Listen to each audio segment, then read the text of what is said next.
The Demon King sat on his throne, scheming new ways to steal the mana from Beastkin World. He was well aware of Robert and Cilantros and that do-good team of warrior mages, Leah Lionkin, Foxy Foxkin, Gloria Griffinkin, and Katya Snow Leopardkin. They had already foiled him several times, and he was annoyed with their persistence. How was it that they always knew when he was making a move? They are powerful and resourceful. Archmage Cilantros is their master. He seems to be able to detect the smallest anomaly in the mana flow. With his instant teleportation, he can appear anywhere the Demon King and his minions attack. Maybe the problem was simply a lack of commitment on the part of the Demon King. He needed to launch a much larger, distributed, and well-planned attack with an army of elite demon soldiers.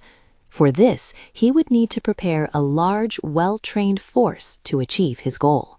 He summoned his generals and outlined his plan. They were all impressed by the scale of the attack. 100 elite demon warriors would be transported via interdimensional portals at random locations across the entire world. Each one would be responsible for finding the nearest mana node and redirecting it into a drainage portal. The operation would require a vast amount of demonic energy to enable. In order to achieve his goal, they would need to disguise themselves as Beastkin and absorb a massive amount of Beastkin mana without attracting any attention from Cilantros and his apprentices. This would be a high-risk, high-reward operation. Only his most fanatical and disciplined warriors would be suitable for this job. The 6 demon generals were from the clans of the demonic minotaurs, water hydras, hellhounds, cyborgian insects, mecha-trolls, and mineral dryads. He instructed his generals to select only the most advanced warriors in their clans.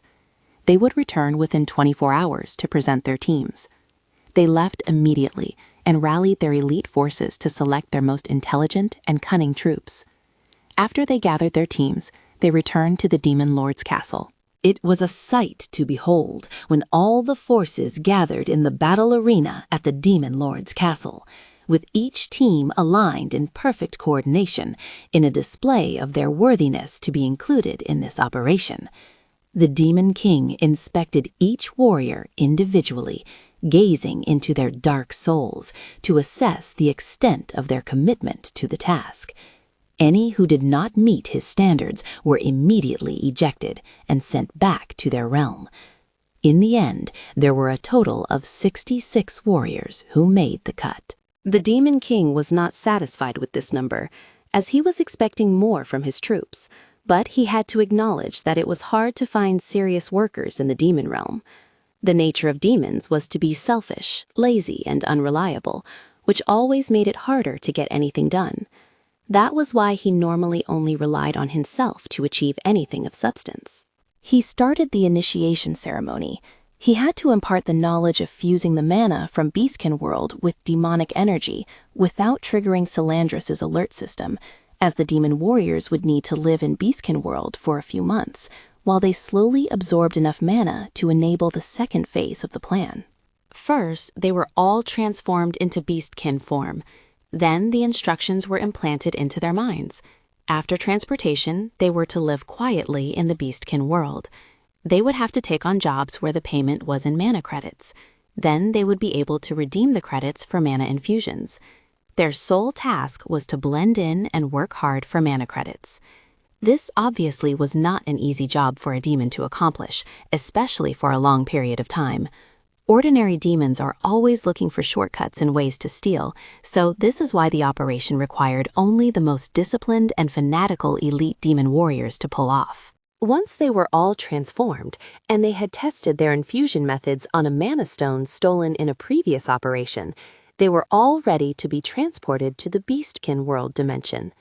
The Demon King had already identified arrival points and scanned the other side, monitoring the area to make sure no one was around to witness the incursion. The trans-dimensional migration ritual began. He opened the portal, and the troops were sucked through the interdimensional warp. The demonic warriors all arrived at their destinations.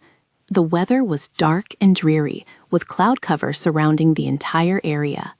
Even so, there was a sudden increase in dark energy as the portals opened and the warriors all streamed out into their secret landing spots. Across the globe, a small army had arrived, while mana stream fluctuated and rippled just slightly. It was a smooth procedure. The Demon King was satisfied with the results of the dimensional transfer. After the ceremony finished, he stood for a moment, contemplating the plan. Then he retired to his royal bedroom to celebrate the successful beginning of a new operation with 3 of his favorite succubi concubines from his vast harem.